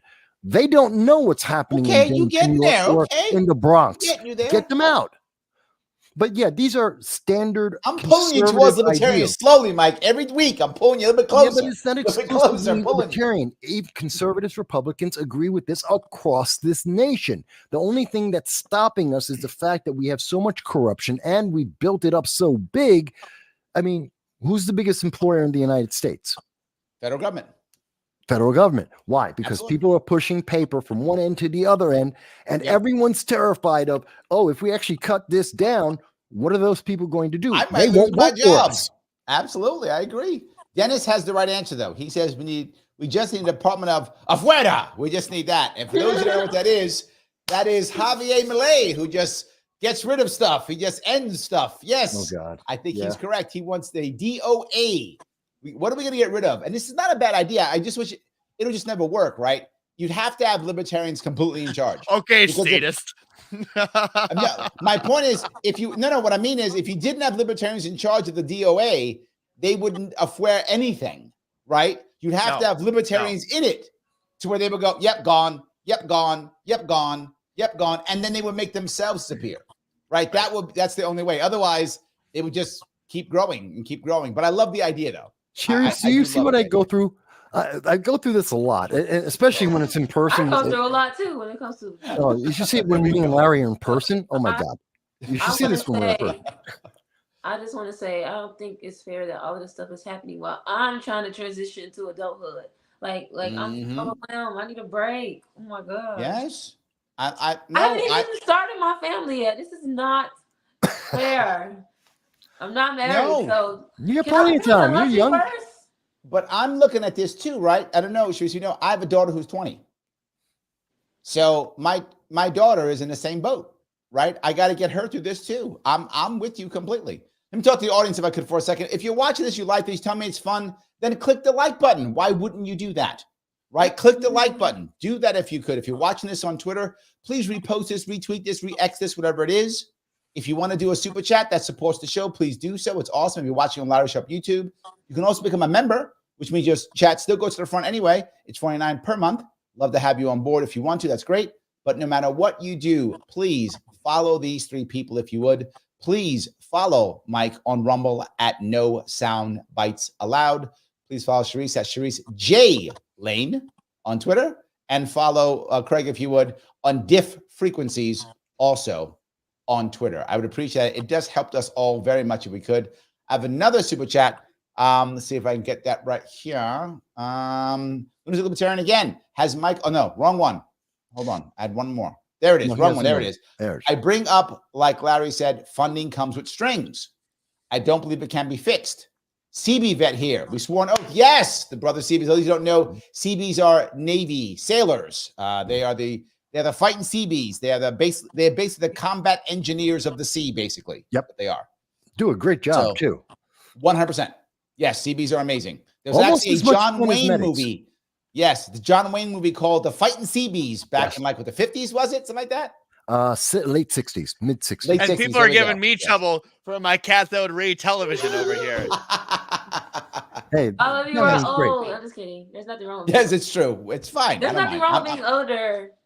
I'm getting called That's old, correct. and I'm getting called old, and I'm only 24, about to be 25. I'm Are you getting called kidding old now. I'm not old. Oh God, no, you're not old. You're half my age. If it'll bother you, you old. There's something to bother you. That's all. That's No, all. no. Just to bother you. Long way to go before you have to worry about that. To answer the So lunatic, let me ask. Well, we got way off topic, but I kind of want to get back on it. I'm trying. We talked about a lot of stuff, but is this, to use the word that the Fed would like, is this transitory? Meaning, is this change into the independent world, the push into away from the two major parties, legacy parties? Is this just okay this year, then we're done and we're going back to the Democrats, Republicans? Or is there going to be some actual change in some ways? They're going to be like, is one party going to go away and be replaced? Is there going to be an actual third party? Will there be a lot of, independence, whatever the case may be? What's going to happen? The establishment is not going to let that happen. Okay. Tell me. What's going to happen, Charisse? Tell me. I don't think they're going to, like I said, I don't think they're going to let it happen. You think it goes back to Democrats, Republicans next year? So, as in, I don't think, I think it's just so polarized now. I just don't think that it's going to happen. I wish. See, and I go the other way because it's so polarizing, and because the internet does exist, and you can't turn Pandora's box. You can't close the box. So we're going to see it continue to be Chinese would polarizing. disagree, Mike. That's all right. And I was gonna say, I don't know. I think you can do that, people. and we might do it soon. I don't see it being. I don't see it as a negative if it's looked at healthily. It's good to have the different voices to compete against them, to let people hear all the options, to ask the critical questions, get their answer, and make a decision, whatever it may be. I'll never tell anyone who they should vote for. I'll tell you why I think the other guys are wrong from my point of view, but you get to make your own choice. That's part of America, even when you make the wrong I'm choice. telling you who to vote for. I'm telling you. I understand that. I'm right. And that's fine. We've had fun with this one before, but here's the thing. The question isn't, will they exist? Because they already do. They already did. We already had Ross Perot as an independent. We've already had Ralph Nader as a third party of some significance. We've had the Rainbow Party, blah, blah, blah. They've always existed. The question isn't that. It's like saying do something. It's the wrong question. Will they be effective? That's the question. And going forward, will they be effective? Now, yes, Charisse is right. There are going to be caps on them because we already see them out there right now. Because anyone who challenges the establishment is in danger. That's why we see YouTube, Google, the mainstream news media having the censorship that they have right now in terms of the 2024 election. Yes, that's going to continue to move forward, but you will see more third-party voices speaking more loudly, and I think that's important because I think but does that make it effective then, right? You're saying it's not effective, but you're saying that they're going to be. I feel like that makes them effective. Am I missing something? No, here's the effective part. Okay, I believe it's the effective part is that in having the more voices and having more people not dedicated to the establishment, although they may be dedicated to their principles, that brings us back to the core values of the Constitution. That brings us back to the core values of being a unified America, because we will realize in these different conversations, excluding the Socialist Party, everybody else will be able to find commonalities that we majority agree with and can live with, and they're going to be found in the Constitution that will reinforce America and reinvigorate America. I don't think that's pie in the sky. The more that's pie in the sky. That's I don't know, Mike. That's pie in the sky. You have way too much faith in institutions. You have I have way more too much faith in. I'm talking about people, not institutions. Yeah, but the people have to go. Vehicle. No. See, this is the other thing. The people have to go through the institutions, Mike. No, they don't. Yes, they do. How are you going to make this change? How are you going to make this change when you have all of these people that are in the administrative state where we just change the guy that's in the front, and they literally did it to Trump? They said, whatever, Trump's going to be gone in 4 years. Or maybe 8, but either way, we're not going to listen to them. We're going to do whatever we want. And that happens every single time, and it happens on every single level. And they exclude the third parties. They don't let them on the ballot. I don't know. Hashtag walk away. You could make it happen. You could all go live on a homestead. You could all form your own little counties. You could all do all of these. You could organize at the local level, and you could tell the federal government and the state government, we're not doing it. And if you got enough people, you could do that. But if you're going to try to do it the other way, you got to go through the system. And I don't know. I think everything that you said is, Craig. I have an answer. He says the politicians aren't necessarily the problem. It's the managerial class working in those agencies, and to justify their jobs and put things in their resumes. I worked in a government agency. This is what you're talking about, Craig. Is that so? Okay, so the guy on top or the gal on top swaps, but the deep state or permanent Washington or whatever you want to call it, those people are still there, right? And they've been there 20, 30 years, and they've been grifting for years. And the biggest grifter of them all is, you know who, the guy who I'll get canceled for saying, Mr. Jab guy himself, the F guy, Tony F. Chi, that guy, back in the COVID lockdown days. That guy who was don't say his name, Larry. It's like I won't say his name because I'll get canceled. I will. If I say his name 3 times, I got to take a jab. That's how that works. I don't want to say his name. Yes. Look in the chat. F-A. Look in the chat. Private chat. He had a lot to do with. Thank you. Yes. We say his name and the censors. It hits one. Then of the the censors hammer you. So I don't want to say his name, but that guy. He was the most highly paid. He was the most highly paid government official in the entire country. He had been grifting for over 30 years. He was like 70 some odd years old when it started, and he was making over $500,000 a year. I'm not making that up. That guy doesn't care. I think it was higher than that, Larry. Yes, over 500 in the beginning. I don't know what happened at the end. By the time he actually retired, he was in the 70s when it started. He was making over 500 then, and then he went even higher. So let's let Mike answer. He said he had an answer. I'm sorry. Yes. Charisse, I think Charisse, you had a comment about this, about the effectiveness and how do we make this change, which is what's Craig's argument at the moment. So I wanted to make sure you had a chance to answer that because you looks like you had something to say on it. And then no. Okay, then let me kick this in. I love hearing the men talk about. I'm getting educated right now. No problem. You'll love being around me. I talk a lot. It's true, and I look good. What the hell? Anyway, this is cool. So to answer your question about, oh my God, this will never happen. Yeah, well, it's real simple, and I got a great example of that. Joe Biden, Michigan. 101,000 votes. Let me explain what that means. Joe Biden, obviously, we have these insane people with the Democratic Socialists of America. Yes, if you're in the Democratic Socialists of America, you're insane. So they happen to love Hamas, a terrorist organization that killed 34 Americans, took 22 Americans hostage. These are all civilians without any warning, and they are torturing and sexually abusing them as we speak. These are all internationally verified facts.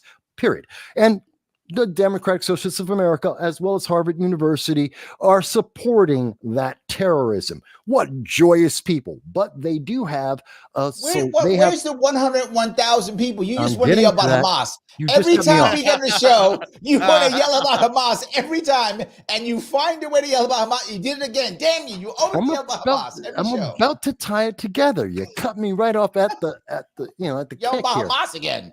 Well, yes, because in Michigan, and here's the point. Yes, of course I did. I want the Americans back home. Yes, I did say it again. But here it is. In Michigan, the DSA wrote in uncommitted to make their position understood to Biden and to the rest of the Democratic Party. And they said that if you do not comply, if you do not fund Hamas, build them up here and help out the terrorists, we're going to restrict our votes. Well, guess what? If you looked at the actual numbers in the primary, Michigan being a swing state, Trump came in with 759,000 votes just for himself. Joe Biden came in with 632,000. 101,000 of the DSA votes voted uncommitted. They needed that 100,000 votes to be competitive. And right after that, the next couple of days, after we saw this uncommitted vote come in that is absolutely necessary for Biden to be competitive, we hear in the State of the Union that Joe Biden is going over to Hamas to build them a pier. Oh, yay for terrorism. So yes, we can actually affect this in small groups, because you don't need to be the majority party. You don't need to be the majority faction in your party. You just have to have enough votes. This is what the libertarians are after anyway in the first place. You don't want to win because it's too tough. You'll take another half century to win outright. But yet, if you can take the 5% it takes to win the race, no, I'm saying if you get the 5% that actually decides the race, you have a seat at the table and everyone's going to be talking to you. So yes, we can do this. I don't need anyone to say, Mike, I agree with you 100%. I just need 5% of the people to say they agree with me, and race is going to be decided by 2%. And then I'm in. So yes, Americans can do it. Can I answer? Mike's example of a win was a loss. Like he just said, well, no, I'm a realist. No, my point.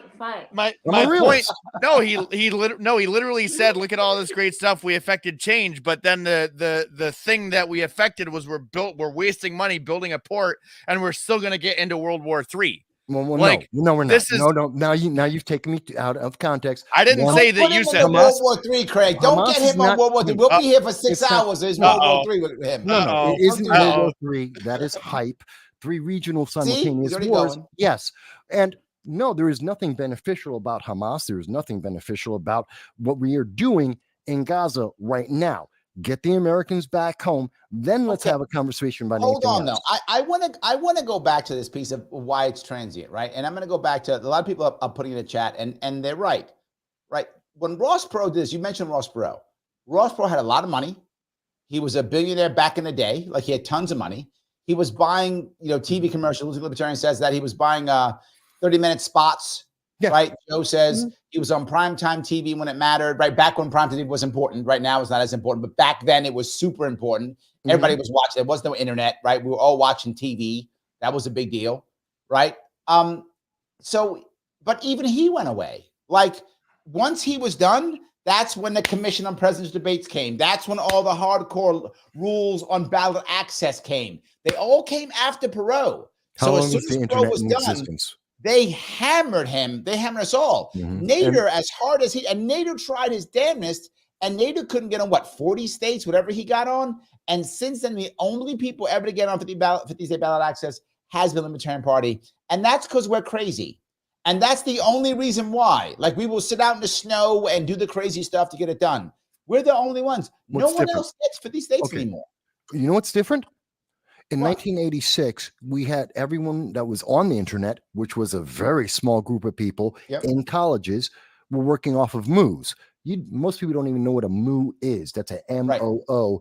And that was a format. That's before you had the AOLs and all of that. AOLs, Facebook, all of that. Yeah, it was called a MOO. And it was only between college to college. That's the problem. Ross Perot had an offer for the American people. He didn't have the access point that we have now.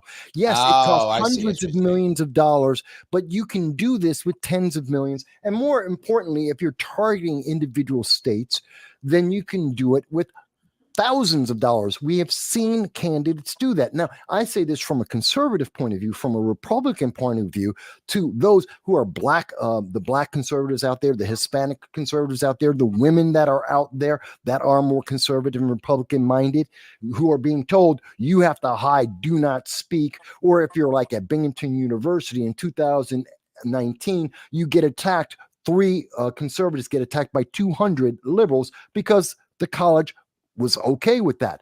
That doesn't mean go and hide. It means go out and speak up, because they don't realize there's more of us, conservatives, Republicans, out there than they are. The fringe is, in fact, the left, especially the further left you go. I'm not sure that's true.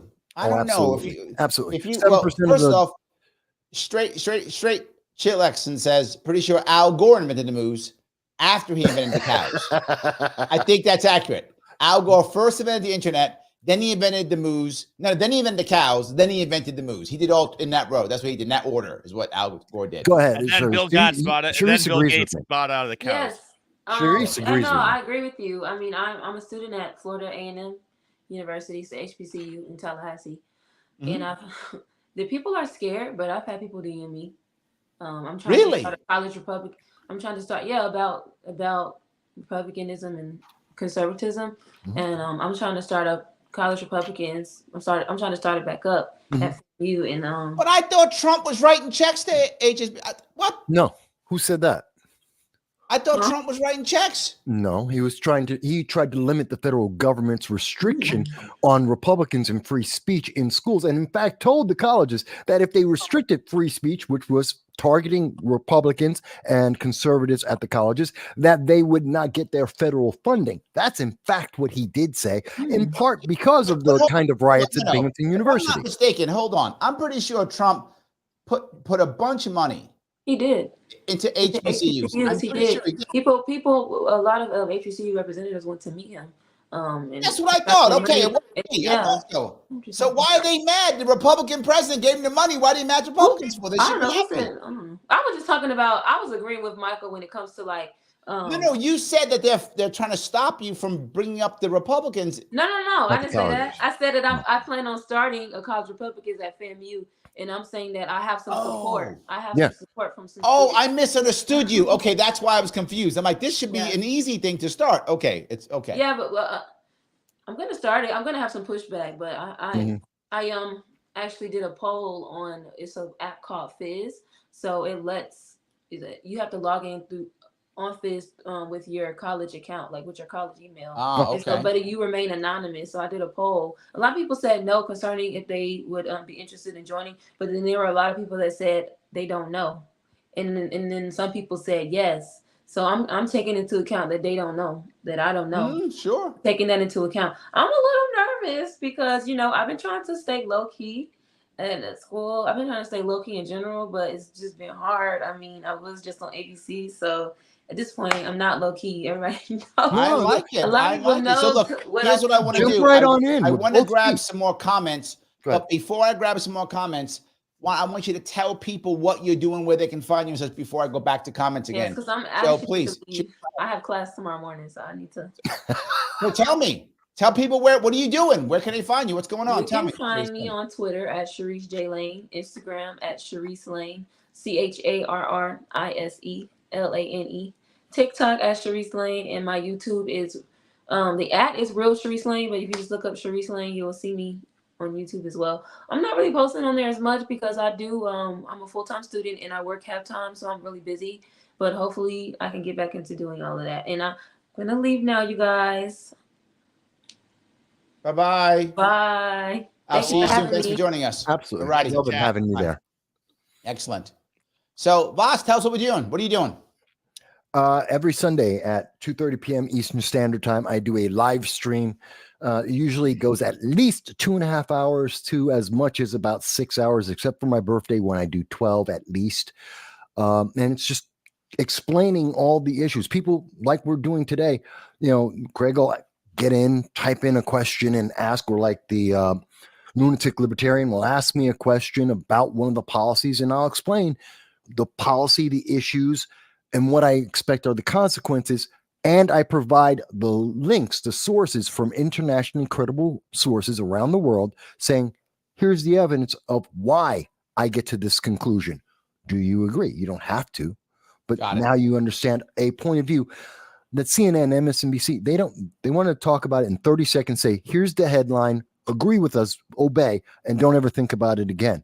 I don't agree with that. Got it. Excellent. Craig, tell us what you're doing. Where can we find you? I'm on different frequencies on Substack, so that's all you have to search, different frequencies. And I'm also on Twitter at diff frequencies. So I tweet, I write Substacks every once in a while, and I try to do some advocacy locally and statewide. And I sometimes I get down, but I think that we all have to keep talking. I think we all have to keep pushing, and it's easy to get jaded in this situation. But I think it's a healthy dose of both. It's understanding that you're up against a lot, but you can't stop because if you stop, then nobody else is going to do it. So there we and go. you just hope that it keeps snowballing. Well, we got to break through. We got to get to that breakthrough. But Kenneth brings up an interesting question, and that is, he says, Michael, this is to you. With the way the D's and R's are working, they may side more with socialists than with libertarians and Constitution. And I see his point, and this goes back to what you said. I think it's a combination. The leadership versus the troops, right? If you look at it, the leadership of the Republican Party is basically neocons. The leadership of the Democratic Party is basically neocons. But the people are not that. The average Republican is not a neocon. The average Republican is also loves Trump when the establishment hates Trump. The average Democrat thinks that, people like AOC is awesome when they hate people like Nancy Pelosi, but Nancy Pelosi runs the place. So I think there's a big difference. And his point is the leadership may shift them more towards the Socialist Party, more of a controlling group than with libertarians and Constitution Party, which is much more of a live and let live group. What do you think about that, Michael? Is he right? No. Why? The reason why people join the Socialist Party and to a similar extent the Green Party, or they go down the route with Dr. Cornel West, is because they believe in Pollyanna. They believe in rainbows and unicorns, and they want free stuff. Yeah, beautiful. They have, in other words, they're buying into the lies, and these are the same lies that got them dedicated into very much so the establishment point of view. Here's the promise. Doesn't matter if you get that at the end of the day, you're going to always be there for that hook of eventually the promise might come true. I want to be there when we get the promise. And they'll just wait and they'll wait and they'll wait and they'll wait. And the biggest thing is that they're being made inactive while they wait. And this is what the Socialist Party is offering them. Yeah, but see, hold on. I don't think his point is, though. You're missing his point, though. I think his point is, and maybe he can correct me if I'm wrong, I think his point, not that the individuals would, right? The individuals, of course, don't want to go down that road, or they might not believe it or what. Look, if Americans went in socialism, we'd all be socialist, right? So obviously, that's not what we all want. Would we, though, Larry? Would we, if we wanted socialism, they'd make us capitalists. No. That's funny. But my point being that the leadership might begin to lean more towards that. And I think you see this example I'll give you. So many Republicans, once Trump became popular and powerful, either became, Lincoln Project guys or became Democrats. Rhinos. They left. The leadership was like, look, I'm here to grift. And Trump's not going to let me grift. So I got to go where the grifting's good, and the grifting's good better over here, or the grifting's good over here. And my worry is that he's right. My worry is the grifting in a Socialist Party is going to be way better than the grifting in a Libertarian Party, way better than the grifting in a Constitution Party. So why wouldn't they try to move their guys over with the lies you said? They've been lying for 20 years. They'll keep lying and move it right towards socialists. We're talking establishment Democrats going to the Socialist Party. No, I'm talking, mostly them, but yeah, it could be Republicans too in that scenario. But here's the thing. We have a name for those Republicans, and they're called rhinos, right? Republicans in name only. These are individuals like the late Richard Hanna, individuals. Well, there's a lot of them. Mitch McConnell, you could say him as well. 100%. These are the establishment Republicans, and they're there for the power. They're the ones making the promises that say, "Oh, we're going to cut the government," and now the national debt's up again. Okay. Yep. So I understand those people, and they're not going to switch parties. They're just going to adopt the same lie that the Socialist Party is going to say, that we're going to defund the police. We're going to defund. That's so he's right. And disband. But here's the thing. They aren't switching parties. They're just adopting the idea. They're adopting the sales tactic, the marketing. That's what he means. He said side more with the socialists. That's what exactly you're okay. That's not siding with them. That's not siding with them. It's just using the same tactics. It's the same sales pitch. But that's not. I think what Mike is trying to get at is that they're being cynical. They're just taking advantage of the way the wind's blowing, and he's making a distinction between, like, they don't buy the bullshit, they just spread the bullshit. Yes, that's another way of saying it. And Yeah, yes, so he's being Dan, and he's being Dan from the internet and his people. He's doing that right now. Doing it from the right instead. That's what you're doing now. Come on. Agent Black says it's not about socialism, capitalism, or communism. It's about control. Well, yes. I think he's right. Right, the people at the top of all these ideologies don't believe in any of them. They just use whatever they get. If socialism will get me power, then I'm a socialist. If communism give me power, then I'm a communist. I'm whatever's going to give me power and grift. That's what I want. I think that's true. I think we see that more often than not. Look at the people who've been there for 30, 40 years, 50 years, and look at the way they've changed. Hell, Joe Biden, Mr. Kamala Harris, this weekend she built her career on putting black people and poor people into jail for smoking weed, even when they were innocent, and keeping them in jail, even when they were innocent. That was 100%. Her career. And that's how she got the VP. And now that Joe Biden probably won't win, because every poll has been saying that for 9 months now she comes out and says, oh, by the way, no one should go to jail for smoking weed. This is what you've been doing, woman. What are you talking about? Okay. She doesn't care. She just wants that vote. And she is selling the candy, the rainbows and the sunshine to everyone, trying to buy that vote. Oh, I'm going to eliminate the college debt. Oh, that's again trying to buy in those votes. But that's socialist. He just triggered me, because I hope no, I'm not mad. I'm not mad. No, I'm not mad. I'm not mad because I don't have the debt. I'm not mad for me. I'm mad for the kids, though, that they promised this the last time. Uncle Joe said, we're going to cancel your debt. He even talked about it, and he talked about it in the State of the Union address. But then he said, oh, it was those evil Republicans that did it, so you got to vote for me again. And I'm like, but aren't you the cool guy? This is what I hate. This is what I hate. This is why I'm triggered, is people give them a pass. Uncle Joe promised he was going to do something. Uncle Joe says, what are you going to do? It was the Republicans. They say, oh, well, I can't vote for Trump. Maybe he'll do it next. No, he will not do it next time. He will not do it next time. He will not this part do it next time. Me nuts, right? Look, do I want these policies? No. But if we have a democracy and you vote for the policies, you should get the policies you vote for, whether I agree with them or not, right? People should be getting what they're voting for. Republicans should be about lower taxes. They should be about lower debt. They're not. They Did you just scoff at the people should get what they're voting for? They should, right? If you're voting for the thing, you should get the thing. And if it's screwed up, you voted for it. And if it's good, you voted for it. Yeah, but you got to understand at all. You got to understand, you were never. They promised it to you. You were never going to get it. They're never going to defund I'm saying you should. Yes. But if I promise you, hey Mike, if you vote for me, I'm gonna make sure that everyone gets a free marshmallow. You said we could do it. I should freaking hand out marshmallows. If I'm not handing out marshmallows, I'm a liar. Okay. Like you just said, I know we where you're could do going, it. Craig. You just said red. we could do it. You said we could do it. I love he's turning red. He's losing it here. Do it. You said if we go the right way, we can change it. And now you say no, we can't. We can do it if we implement. Now you're looking at two different scenarios. Can't take me out of context. If we are elevating a smaller government that has less federal control, that is more state oriented and is more driven by the constituents and voters who are informed and actually active, then yes, we can do that. That doesn't exist. That's a potential future. You ask me today, what is happening? What is the reality on the ground right now?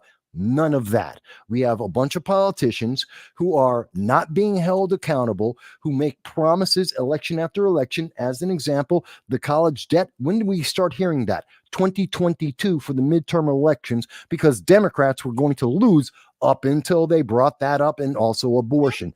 And then they stopped talking about it in December of 2022. They stopped talking about those things. They were off the table, and they didn't bring it back until January of 2024. Why? Because there's another election, and they need the votes, and the Republicans have to be demons. This is my point, right? If they're going to say, hey, we're going to give a bunch of money away, again, I'm not saying I want them giving money away, but if I'm voting for you to give my money away, okay, you should give my damn money away when you win the election. And here's otherwise, why am I voting for you? Well, here's the other part. Here's the other part of this, and this is part of the sales pitch. So they're making the promise, knowing that if for the very small portion of the population at this moment, which is probably about 10% of each party, actually try to hold them accountable, well, it's unconstitutional, so they can't. Yes. So they got the out. See, Yes. the reason why didn't he actually go through on 2022 when he got the ability to actually have the college loans restricted? Because the president can't do that. He doesn't have that power. It's unconstitutional. Right. Yes. So he said, oh, but it's because of Republicans. It's because of the Republican Supreme Court. And you've got to vote for me so I can get a new Supreme Court and actually do it. You're missing a point. What? You happen to be correct on this one thing. But All of there's it. 45,000 things that they say exactly the same thing, whether you're correct or not, is my point. It doesn't matter if you happen to be correct, but the point is they just don't do it. And my point is they should do it. If I'm going to vote for the dude or the gal, and if she promises she's going to give everybody a marshmallow, when I vote her in, I want her to hand out goddamn marshmallows. Fantastic. Or I shouldn't have voted for you. But yeah, you shouldn't have voted for her because she knew it was unconstitutional, and she's counting on the fact that you did not actually understand the law or the Constitution. I just wanted marshmallows for everybody. I just wanted marshmallows for everybody. Mike, I wasn't the thinking. problem is the voter. You should know this and hold them accountable and not vote them in. Let me ask, Mike. Please, let me ask you. And then we got a super chat. I love the lunatic. Okay. You have faith in institutions, and you have yes, you do. Faith. No. You have faith in the voting public. I want to know. I don't. So how are your let me rephrase what I'm saying then. Your scenarios that you offer show a lot of faith in the systems, and they show a lot of faith in the people. How do we get to these scenarios that you say are possible? How are we going to get there? Because you admit that we're not there. And I agree with you. I agree with you that we're not there. I am a little bit skeptical that we can get there. How can we get there? Okay. I have faith in the American people when they are informed. Full stop. That is a very specific scenario. I don't have faith in the government system that we have at the moment, but I am more than willing to work with it because it's all we got. And until I can get something better, I'm going to make this the best I possibly can. So, Mark, you're funny, Danny. You're funny. So how do we get there? Well, we start informing the youth. This is a generational process. We can't turn it around tomorrow. It's not going to happen. We have too many people who are dependent on the system as it exists, and they don't want to change because it's easy to get free stuff, not realizing that you're paying for it in the back end. So you have to start with the next generation. In more ways than one. Well, yes, exactly. Yes, absolutely.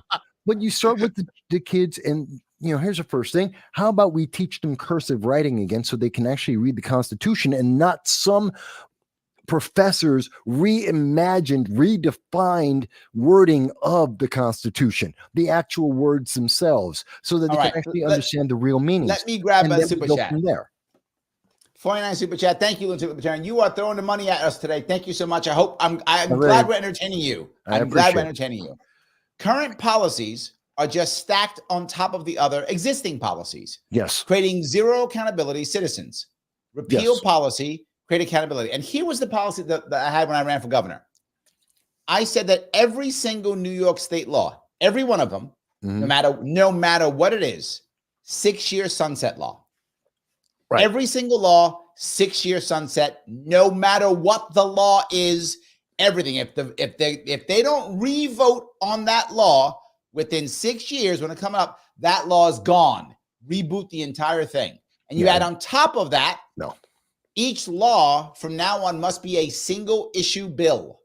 A single issue bill, no more omnibuses, no more budgets, nothing. A single issue bill. And when you revote, even if it was originally in a budget or omnibus, it must be a single issue bill, a single law vote each time, 6 years. You do that, you will watch gazillions of laws that are useless and don't matter go away. It's a Okay. brilliant idea because I'm super goddamn smart. Thank you, Lindsay. You know what? Omnibus, great idea. I can no omnibus. I have no problem with that. Why would I have a problem with that? He's saying get rid of it. The omnibus is a Oh, good good. idea, Okay, Larry. good. Yeah, Don't get upset. I have no problem with that. I'm agreeing with you on that. He was I was- so prepared for you to trigger I him was ready again. to fall out of my He's got- chair at that moment. I He's was got like, "Yeah, PTSD. Mike's giving yes. Larry PTSD this episode. I'm not done yet because your 6-year law. No, throw that out the window. Sorry, no. Why? Because the government's going to use that as an excuse to bog itself down every 6. Because once you get past Why is year that a bad 6, thing? you're Why in is year that a 7, bad 8, thing? 9, 10. Why is It's that all a going to bad be thing? bogged down and just trying to keep in place everything they've already Yes, done. yes, Yes. yes, Yes. yes. No. That is not a bad thing. 100% yes. No, you're not increasing efficiency. I You're thought only you were going to say you're something to say increasing I'm corruption. against. It was nothing but yes. No, that's increasing corruption. What we need to do is How to does it? actually How does audit. it? If, Can I answer? How does it? Can I How answer? does it? Please tell me how Can it I- increases corruption. I'm about to, because all we have to do, first of all, is we actually go back and we audit. Let's get rid of the laws that are ineffective, inefficient, and also inapplicable. We still got the blue laws. People don't know what blue laws are. Blue laws are laws that are very, very archaic, many times have never been actually enforced, that say something like, you can't buy alcohol on a Sunday, period, because it's a holy day. Now, a lot of states had that on the books, never got it My wouldn't the repealed. six-year sunset- plan would get rid of that. Yeah, wouldn't Huh? a sunset law get rid of that without having No, to go out?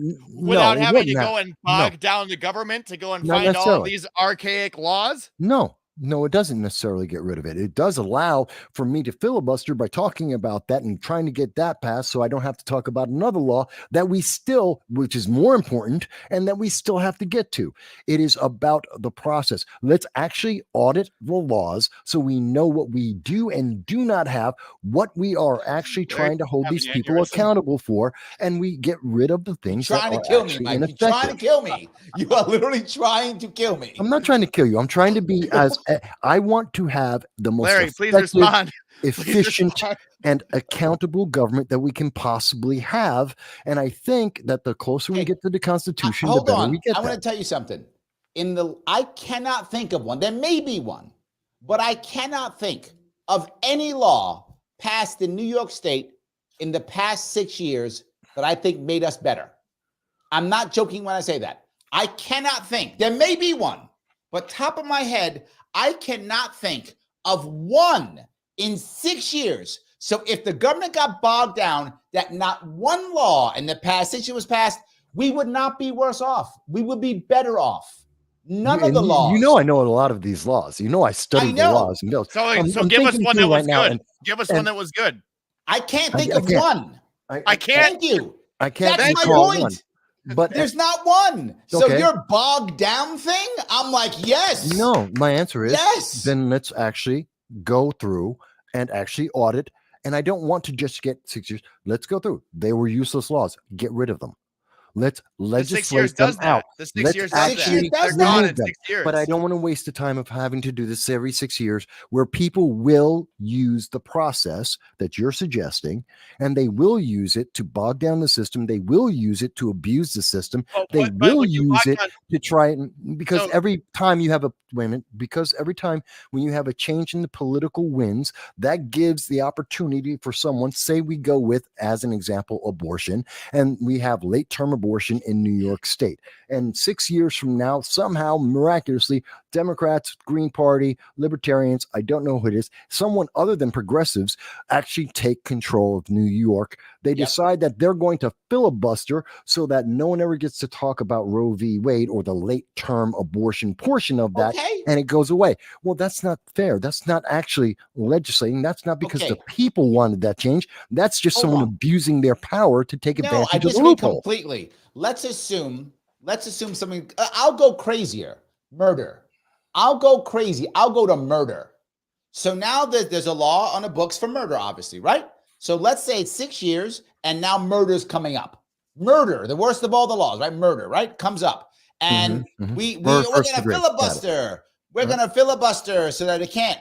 And we do. And it goes past the 6 years. And now murder is not a law in New York State. Let's go that route. That far. I'm going far out on purpose. Okay, So good. now You got the extreme. someone gets arrested, right, for murder. You can't. And they go, I can't You charge can't you arrest with them. murder. No, you can arrest them. You can still arrest them. Not for but now murder. you're gonna you arrest. Now you're gonna charge them. You can arrest them because you Okay, arrest them I because understand somebody what you're saying. died. I understand what you're saying. Right. And now you got to start charging him. You got to say, Yeah, okay, why did you arrest me? I'm going to charge you with blah, blah, blah, blah, blah. Well, now I can't charge you with murder because murder is no longer a law in New York State. First of the second that happens, do you think that they're not immediately going to hold an emergency freaking assembly and say, we need to make sure murder is a law? Maybe. Number one. Number two, hold on. Number two, they won't be able to charge him with murder because it wasn't a law at the time. However, what will they charge him with? Whatever else he did, they'll charge him with assault or they'll charge him with manslaughter. They'll charge him with whatever they can for that individual guy. But then they would just fix it. The same thing with anything else. If they were that dumb and something fell through the cracks, which it could happen, it wouldn't bog anything down. Well, okay, let's deal with Not to mention you have the bully pulpit. So when you go and say this asshole went and filibustered on some stupid law about ice cream for 6 days so that abortion didn't get passed, you don't think every single person that is behind abortion wouldn't be slamming him all the time? Absolutely. And that the donors wouldn't be hitting him? Maybe. Or any of this stuff? Maybe. I don't know what's going on in that scenario. There's a lot of factors Joe that says can arrest continue them for to what? affect people. But let's go with assuming they say for example, Joe, that the guy was, I'm saying, stabbed to death. They stabbed the guy to death, right? Yeah. So I can't arrest him for murder, but I can still arrest him for assault. He still assaulted a guy. I can still arrest him for that. I can arrest him for manslaughter. I can arrest him for many reasons. Murder would not be a crime at that point, but there are other things I could arrest him for. I could arrest him for misuse of a tool or weapon or whatever rule. I mean, there's probably some law about that somewhere. Illegal, unlawful detention.